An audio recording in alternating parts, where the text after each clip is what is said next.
Yo guys, it is Captain Thorpe here, and unfortunately the World Cup has come to an end. This is the World Cup KO show number 14, the 14th and final episode of the series, where I'll be reviewing the World Cup final and the third place match.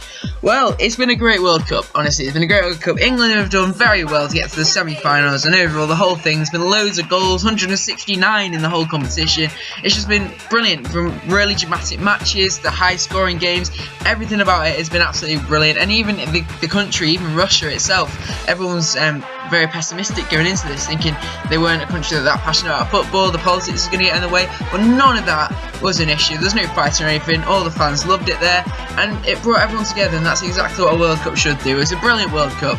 But let's talk about the final two games. We'll start with the third place match. Now, that was between Belgium and England. Completely and utterly pointless game. I wish they scrap it, to be honest. We don't need that. The players don't want to play in a third place match. The fans don't want to watch a third place match.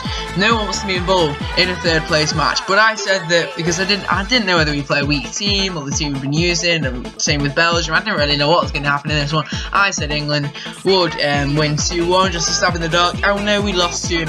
I can't say I'm that bothered, to be honest, because at the end of the day, football's not coming home, unfortunately. But yeah, we made the semi-final, and whether we come third or fourth, it's still a good achievement, but it's still not quite the big one. And hopefully in 4 years' time, we will be able to go all the way to the final, maybe even win it, and that'll be absolutely brilliant. But just a pretty boring third place match, to be honest. We lost it 2-0. I'm not bothered about it. Fourth in the World Cup. It's our joint second World Cup ever, though. So, you know, we've done really well anyway. And yeah, well done Belgium for winning it. Whatever.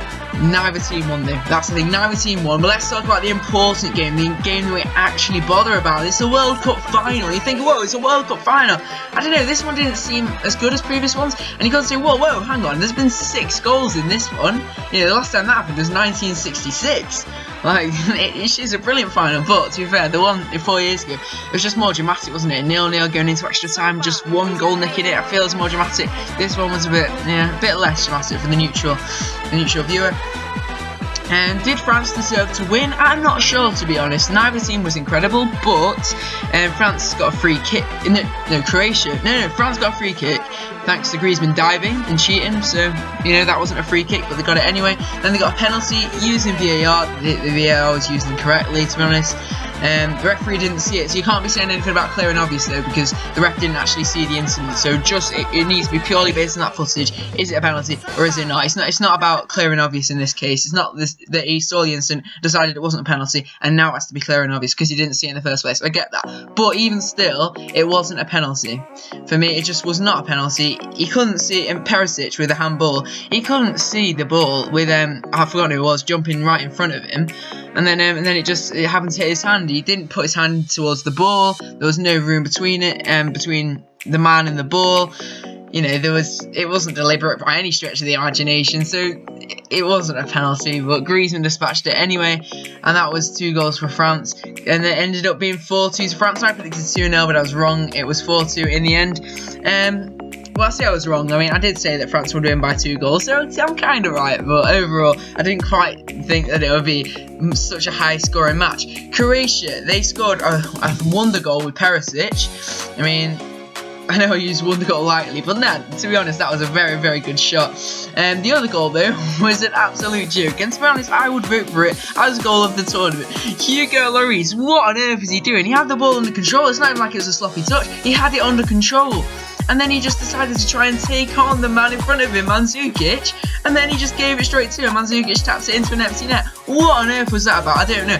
But thankfully, well, good job for him that it didn't matter at all. But I'll tell you what, if Karius had done that, everyone would have been going on and on at him, laughing at him. Literally, we saw De Gea's mistake in the World Cup, and to be fair, De Gea's had an awful World Cup anyway. We're now seeing Lloris's mistake, and everyone still cares about Karius. Obviously, he did mistakes when they mattered even more in the Champions League final. I get it, but we've seen plenty of keepers make mistakes. The Uruguay keeper, we've seen plenty of keepers make mistakes, but it's Karius that gets the scrutiny, and Lloris, no one will even care that Lloris made the mistake. It didn't matter in the outcome of the game, I get that, but even still, it's a dreadful mistake to make, but he won't get a single bit of criticism whatsoever, even though he probably should. But anyway, France still managed to score 4 goals. Pogba scored, unfortunately, and Mbappe scored a great goal. So that was that. 4 goals for France, 2 for Croatia, 6 goals in a final. You can't argue with it. You can't argue with it. It's a good final. It's a real shame England won in it. I mean, I'd be so much more excited about it if England were actually in the final, or even if it was between 2 mega teams, you know, like Germany, Brazil, or something like that. But France, Croatia, not the biggest teams, but they both put in a good shift. Made it a decent final and a solid way to round off a great tournament. Let me know what you guys thought of the whole tournament in the comments down below. I thought it was great, to be honest. I thought it was a brilliant tournament. But with the World Cup over, in terms of content on my channel, we will be moving swiftly on to transfers. Obviously, Liverpool signed Shaqiri, so I'll probably be doing a video on that in the near future. I didn't actually manage to finish the 3 Alliance Road to Russia, so if you'd like me to do the last couple of episodes, then please let me know in the comments down below, or I'm just wasting my time because no one's watching anymore because World Cup's over. I don't know, but I think I'll pump them out anyway. I'll probably do them next week or something. So yeah, we'll still get loads of content on my channel, so please subscribe if you haven't already. Like the video if you enjoyed it, and like the video if you've loved the World Cup as much as I have. I will catch you guys later, and adios.